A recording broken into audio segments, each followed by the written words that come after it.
স্বয়ংক্রিয় কথার অর্থ হচ্ছে কোনো ব্যক্তি বা রাষ্ট্রের কোনো প্রকার হস্তক্ষেপ ছাড়াই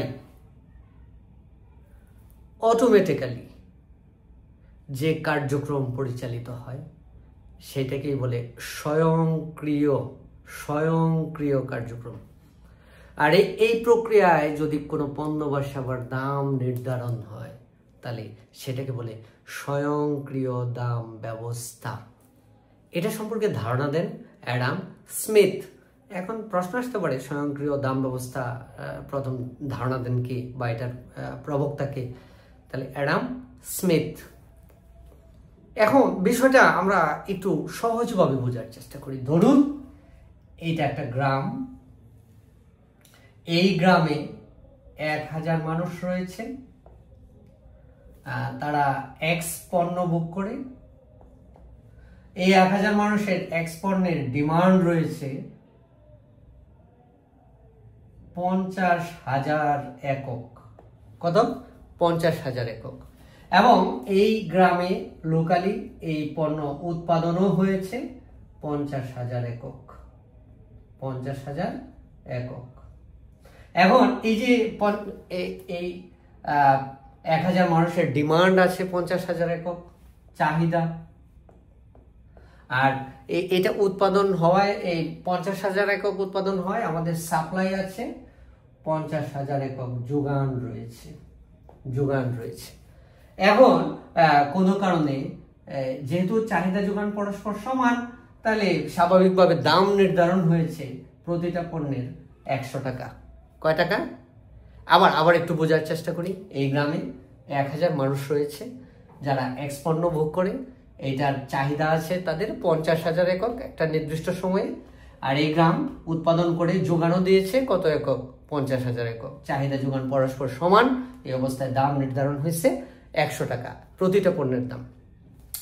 কোনো কারণে এই অঞ্চলে আরো 1000 মানুষের সমাগম হলো,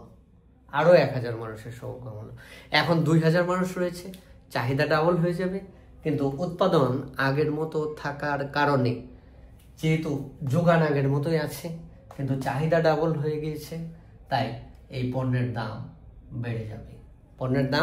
বেড়ে যাবে। তাতে রাষ্ট্র কিছু বলে নাই, ব্যক্তিও বলে নাই, চাহিদা যোগানেই বলে দিচ্ছে কি হবে। আবার কোনো কারণে ধরেন লোক সংখ্যা 50,000ই আছে, 10,000ই আছে, কিন্তু পণ্যের উৎপাদন কমে যাওয়ায় যোগান কমে গিয়েছে, সেক্ষেত্রেও দাম বেড়ে যাবে।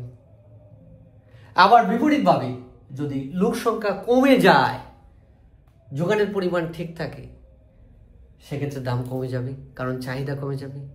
অর্থাৎ চাহিদা যোগানের ঘাত প্রতিঘাতে অটোমেটিক্যালি দামটা নির্ধারণ হয়ে যাবে। এই যে প্রক্রিয়াটা, এটাকে আমরা বলি স্বয়ংক্রিয় দাম ব্যবস্থা।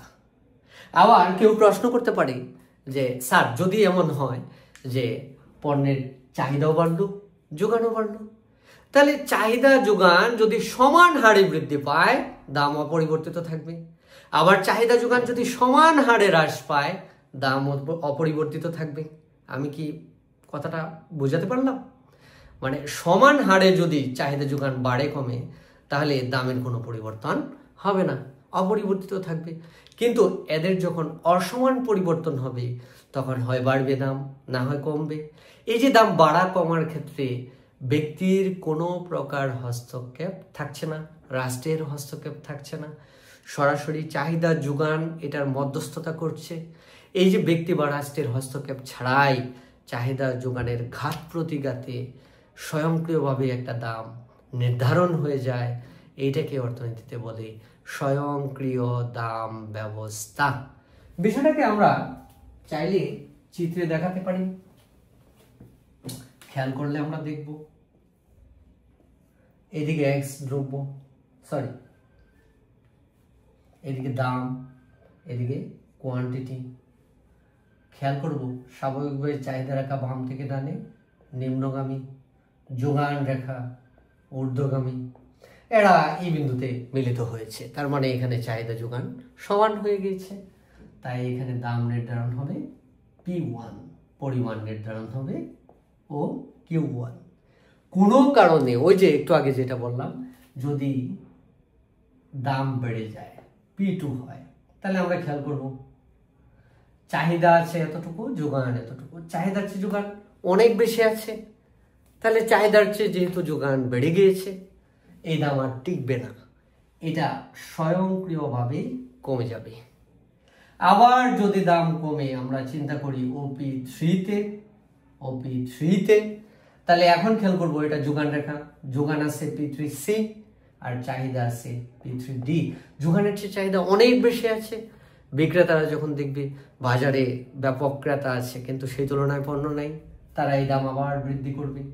অর্থাৎ এই যে P2 বা P3 কোনো কারণে এই দাম নির্ধারণ করতে চাইলেও এটা টিকবে না, সেটা স্বয়ংক্রিয়ভাবে ঘাত প্রতিঘাতে ওঠার নামার মধ্য দিয়ে আবার কোথায় চলে যাবে, OP1-এ। কেন? কারণ এই দামে চাহিদা যোগান আবার কি হবে, সমান হবে। এখন একটু খেয়াল করি, ধরেন চাহিদাও বাড়লো, সেই তুলনায় আবার যোগানও বেড়ে গেল। খেয়াল করি চাহিদা, এই যে চাহিদা D2 হলো, যোগান S2 হলো। তাহলে এখন আমরা খেয়াল করব এই যে চাহিদা বেড়ে যাওয়ায় ডান দিকে, যোগান সমহারে বেড়ে যাওয়ায় যোগান রেখাও ডান দিকে, তাহলে এক বিন্দুতে দাম পুনরায় ওই আগের জায়গায় অপরিবর্তিত থাকতেছে। অর্থাৎ সমান হারে চাহিদা যোগান যদি বেড়ে যায় তাহলে দাম অপরিবর্তিত থাকবে। একইভাবে যদি চাহিদা যোগান সমান হারে কমে যায় তাহলেও দাম অপরিবর্তিত থাকবে। তাহলে এই যে দামের উপর যত ক্রিয়া প্রতিক্রিয়া সবই হচ্ছে কার কারণে, চাহিদা যোগানের ঘাত প্রতিঘাতে। তাহলে এই চাহিদা যোগানের ঘাত প্রতিঘাতে যে দাম নির্ধারণ হয়, এই ব্যবস্থাটাকে বলে স্বয়ংক্রিয় দাম ব্যবস্থা।